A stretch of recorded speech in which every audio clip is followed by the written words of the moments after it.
Hi, my name's Dee and welcome to Sunchild Tarot and welcome to your Taroscopes for the new moon in Pisces on the 13th of March, tomorrow as I'm filming, so hopefully I'll get them all out on time. As ever, this is a little introduction about the new moon and what I've got to say about it, which is not a lot this time. And then there's a timestamp in the description below to fast forward to your reading. The reason I do this is because I advise you to watch 3 of them: your sun, your moon, and your rising signs. And if you don't know what your moon and rising signs are, there is a link in the description down below just so you can get yourself a free birth chart. There's plenty of sources, websites online that you can get that from. Now, as ever, I would like you to ask a question prior to the reading. So have a think about, while we discuss the moon, or pause the video if you need to, have a think about all the questions that are floating around you at the moment and focus on one of them. I mean, definitely pause before the reading, just to spend that moment of focus. And be aware of all of them, though, because the cards will answer what they please, and not necessarily what you or I think are the highest priority issues. But yeah, this is a new moon at 23 degrees Pisces. It's the last of, I think, 6 new moons at 23 degrees of whatever sign they're supposed to be in that month. Supposed to be, that sounds wrong, but you know what I mean. The first thing that jumped out on me here is, well,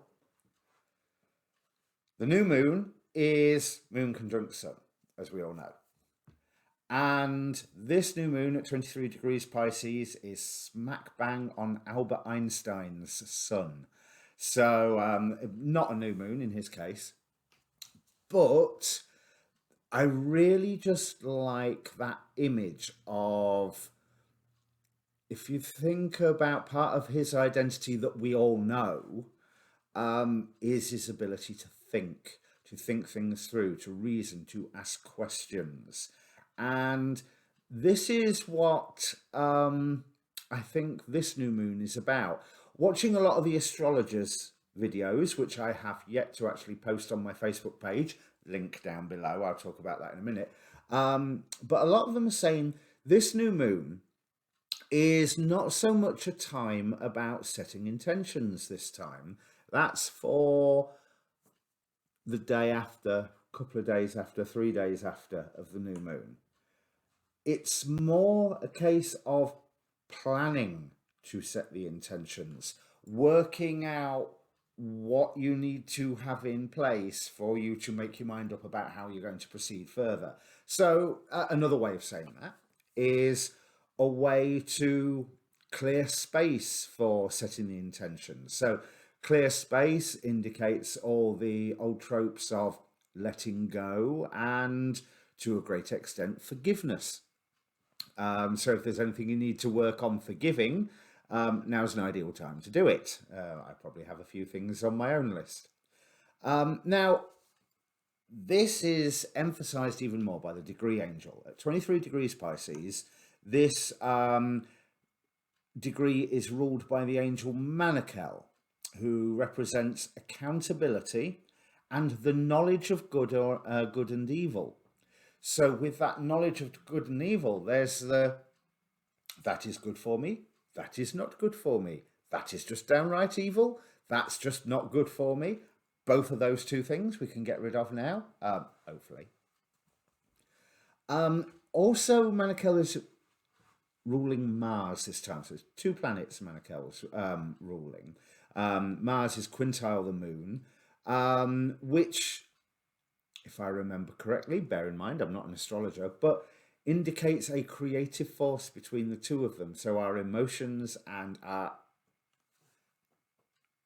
urge to jump forward and do whatever are linked creatively, almost mystically. Now, Saturn, you may recall in my full moon reading that I did 2 weeks ago, Saturn was sat there listening to the moon while the angels were running around, sort of an angelic court, going, "What about this? What about this? What about this?" And Saturn's going, "Yeah, I don't know what you're talking about. Don't understand." Saturn this time's not even talking to the moon. No aspects between the moon and Saturn whatsoever. There is one between Mars and Saturn. Let me look it up. I forget off the top of my head what it is.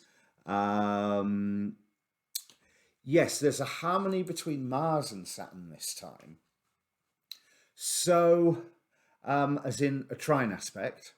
So hopefully that Manikel's discernment, understanding, the thinking as shown by Albert Einstein's son,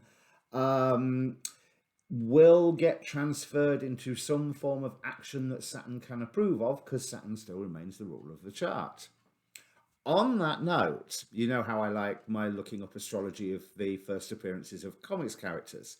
This is also on Lex Luthor's Lilith and Lex Luthor's Mercury. So while we're in this era of Neptune in Pisces, which again just conjuncted with Venus, but more on that in a second, or is coming up to the conjunction. I think it's coming up to the conjunction. I meant to check it before I started filming. Yeah, we've just had Sun conjunct Neptune, and we're going to Venus conjunct Neptune.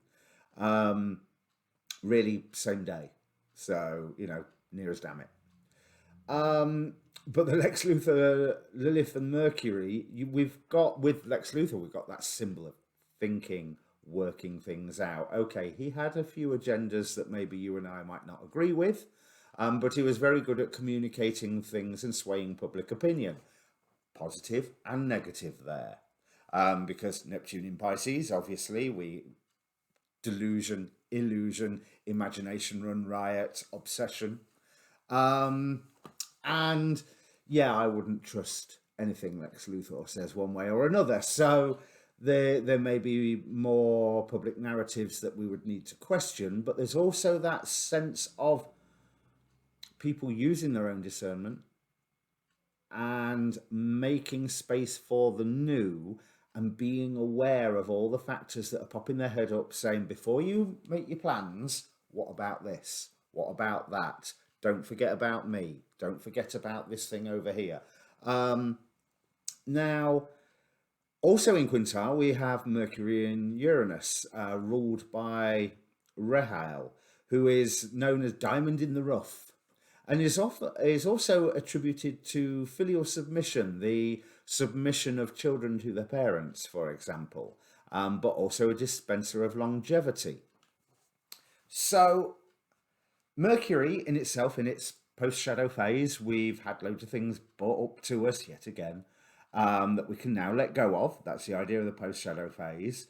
The diamond in the rough makes me think of vague plans. Vague plans that you're going in that general direction, but you don't have to firm up the details yet. You don't have to cut that diamond just yet. It's beautiful as it is. As for the filial submission, yeah, I don't know. It's there. I thought I would mention it. I've no idea how that one is going to. That could be on a very personal level for people, or it could reflect the drama going on with the royal family. There's definitely generational issues occurring with this new moon that helps us determine the way forward, hopefully in a positive way. I'm feeling pretty positive about this.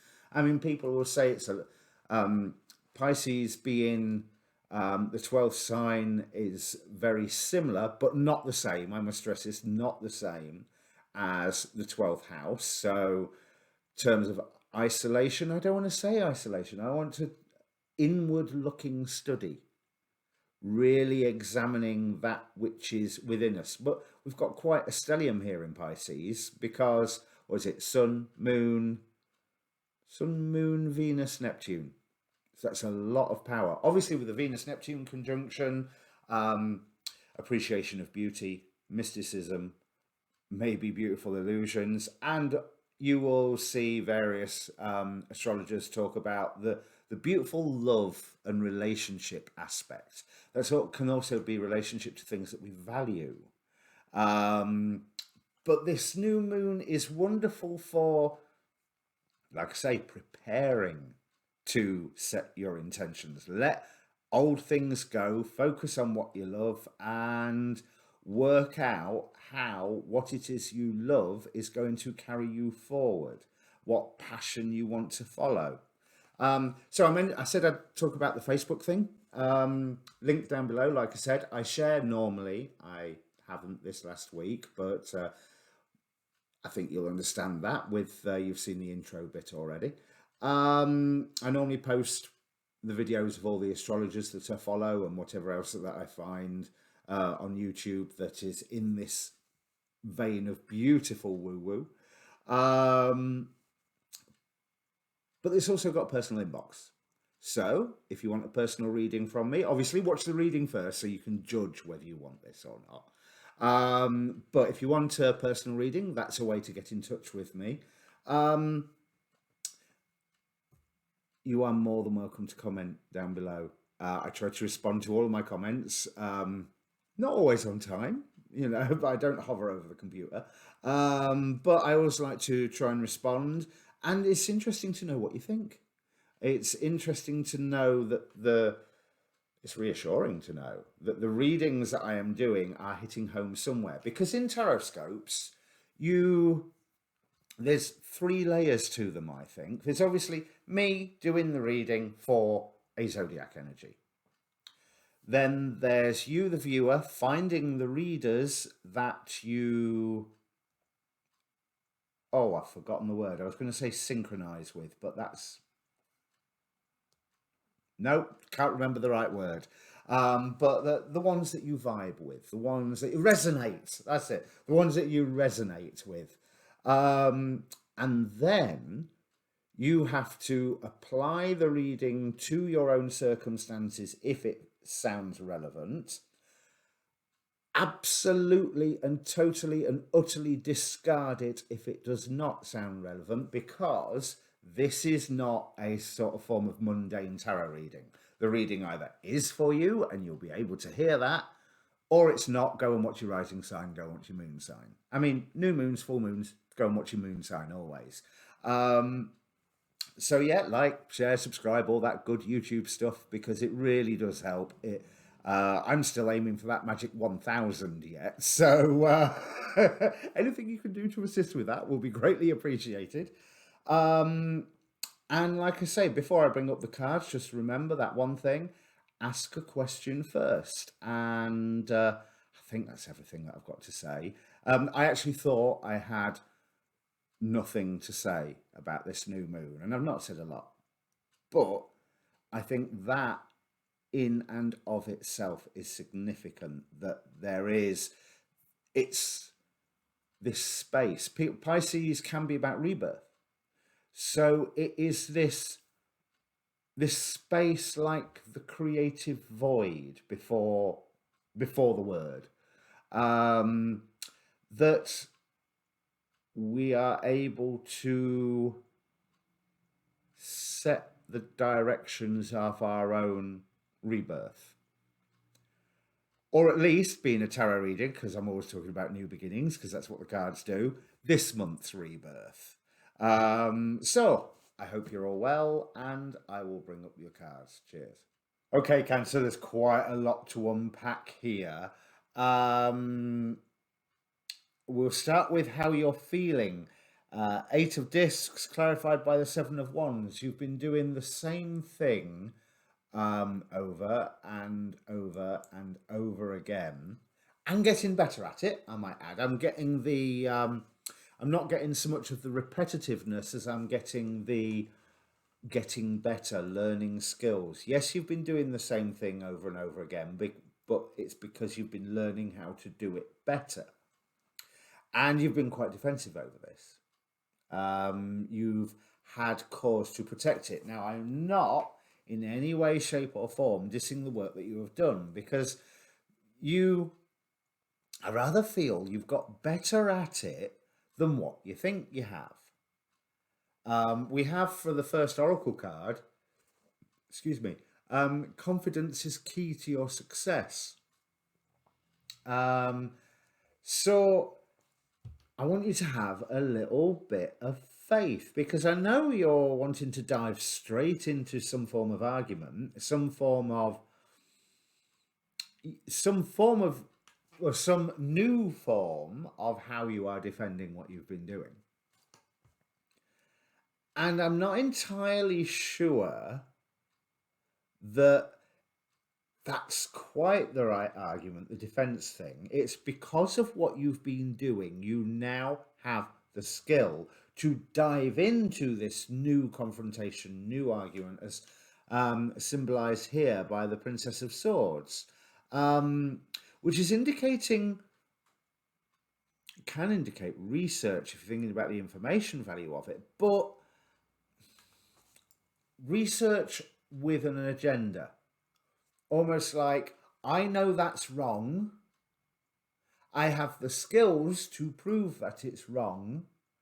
Now I have to use those skills to find the proof to show that that is wrong. That sort of argument. There's something that not just more defending yourself and defending your actions, but going, no, that there is wrong.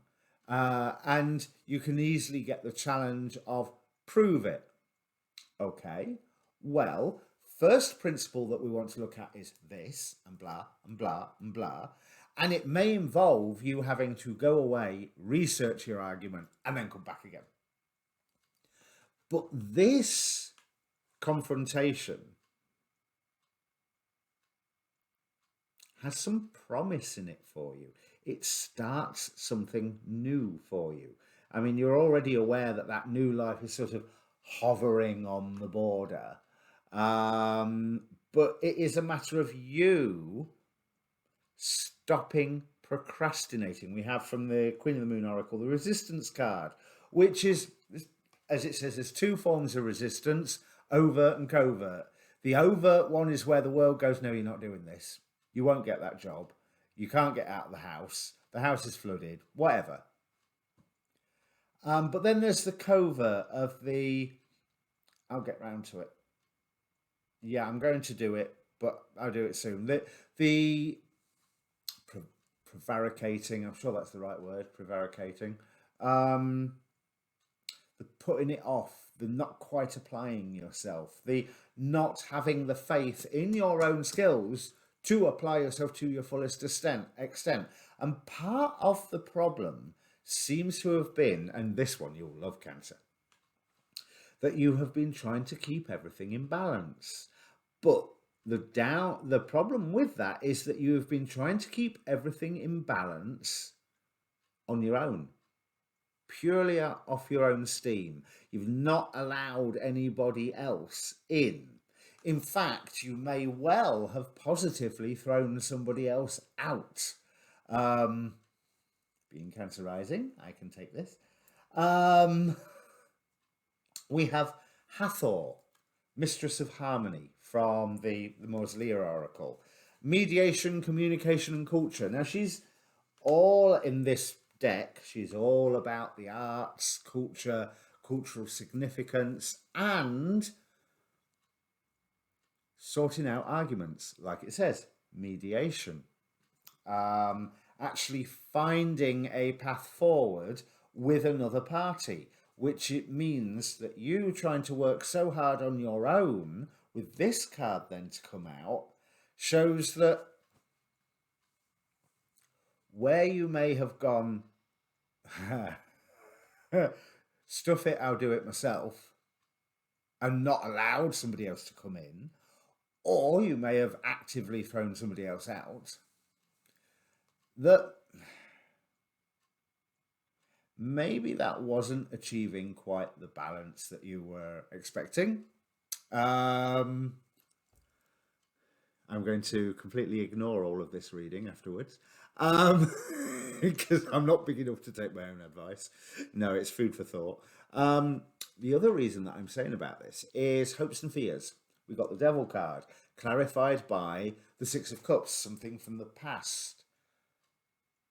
trapping you because it feels good. So being the devil card, I clarified it with my demon possessed tarot as ever, and we got the Three of Cups, showing that issue of friends, and interestingly, the Goetic spirit on this one is Goujon, who, first comment, reconciles friends, tells of past, present, and future, gives dignities and honours. Somewhere along the line, there's some relationship that I'm not going to say that you damaged it, because I mean, of course, you didn't do anything wrong, Cancer, obviously. But having said that, this mediation, this allowing this relationship to heal, will mean that you are no longer striving to achieve that balance totally on your own. This is clarified further then by Foras with the Nine of Cups, wish fulfillment, strength for wish fulfillment as well. Look at the image of him. So Foras teaches logic, ethics, and the value of herbs and stones, can make one invisible, helps one to be intelligent and long-lived, and interestingly, can recover lost items and find treasures. Now, there's certainly... it implies here that there's a lost relationship with somebody here somewhere. Big R, little r, doesn't matter.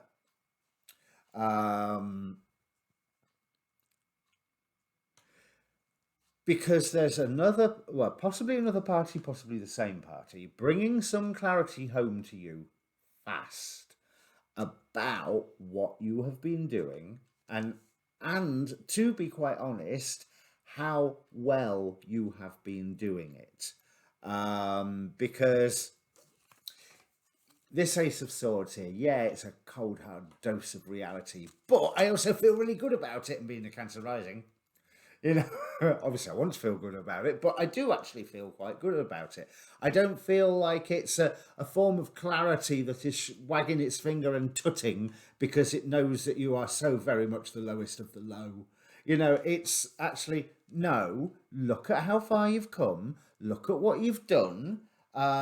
Things can move fast now if you make the choice and allow them. Two of Wands here. You have to make the choice here to follow the dreams, because you've followed so many paths in the past and not all of them have panned out. And, well, to be honest, hardly any of them have panned out.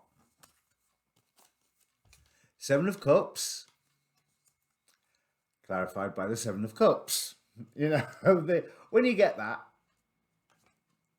there's a big message. But I also, because of that double seven, I am also feeling at the same time that it was right for you to have explored all those different paths. There is stuff that you learned in that. It proved on one level fruitless. It hasn't got you any further on, apart from it got you where you are now. And where you are now, because whatever it is that you are studying, working on, doing again and again and again, better and better each time, that you have got a right to have confidence in what you're doing. And if you make the choice to be confident in your dream, you make the choice to commit yourself to this new dream, this new love. There is a love aspect. On the bottom of both decks, we've got Prince of Cups, Knight of Cups, and the Knight of Chalices, Knight of Cups. You know, both of which represent a love offer, or can represent a love offer. But this is on the bottom of the decks. It's an underlying energy here. So it could be a big R. It's me, so it's more likely a little r, you know. And also, as I say, you can have a relationship with anything as well as anyone. It could be with a job, with a project, with a field of study, with an interest. But there's definitely personalities going on here. with this Princess of Swords is going to fight something. Most definitely going to fight something. And if you allow whatever this mediation is, you are able to be right. You are able to score the victory that you are after, and commit yourself to the dream that you've been wanting to for a good long time, not just because it makes you feel good pleasure-wise, but because you are actually good at it, and it's a good thing for you to be doing. Because at the very end of the reading, I've just seen something else I missed, and I'm coming to the climax already. We have the Two of Cups, clarifying Knight of Discs, grounded, solid, good foundation, slow moving. Yes, slow moving, absolutely slow moving. But slow moving in a positive direction when clarified by the Two of Cups. Because what Spirit is bringing in for you is Five of Discs. So it's guidance and worry. You know, it's seeking shelter, but shelter being on offer at the same time, if you can only see it. And with this being clarified by the World card, there is a completion of something coming along that enables you to experience this mediation, or even be a mediator, maybe. But experience this mediation, focusing on the artsy-fartsy cultural side of whatever it is that you've been doing over and over and over again and getting better at. Enjoying that mediation to allow you to move forward and stop trying to maintain the balance all on your own. So there could be several personalities here. The person that you rejected so that you were doing that balance all on your own, maybe one person. The person that's bringing you the clarity may be the same person, maybe somebody completely different. Who you need to mediate with, or whether you need to be the mediator, again, could be even more people. It could be the same person showing up again and again and again. I didn't say my usual spiel of roles can be reversed, but here, all I can say is there's personalities involved, yours being one of them. But it could be one other person, it could be four other people, it could be more. You just have to take it, I hate this phrase, but take it as it resonates. But if you stop trying to maintain the balance all on your own, it opens doors for you, and it allows you to dedicate yourself to the dream, to the love that you are wanting to. Ace of Cups in the future here, Two of Cups in the future here. It will be slow progress, but that's fine. After the amount of work that you've put in there, you know it's going to be slow progress because it's been slow progress so far. But the real important word there is not slow, it's progress. Progress is happening. So, with an element of wish fulfillment by the end of it. So, if that means anything to you, Cancer, please do comment down below. I will go away and think about this and have to rewatch it again when I edit it. Right, so let's hope I can take my own advice. Comment down below, like, share, subscribe, all that good stuff, and I'll see you in the full moon readings. Cheers.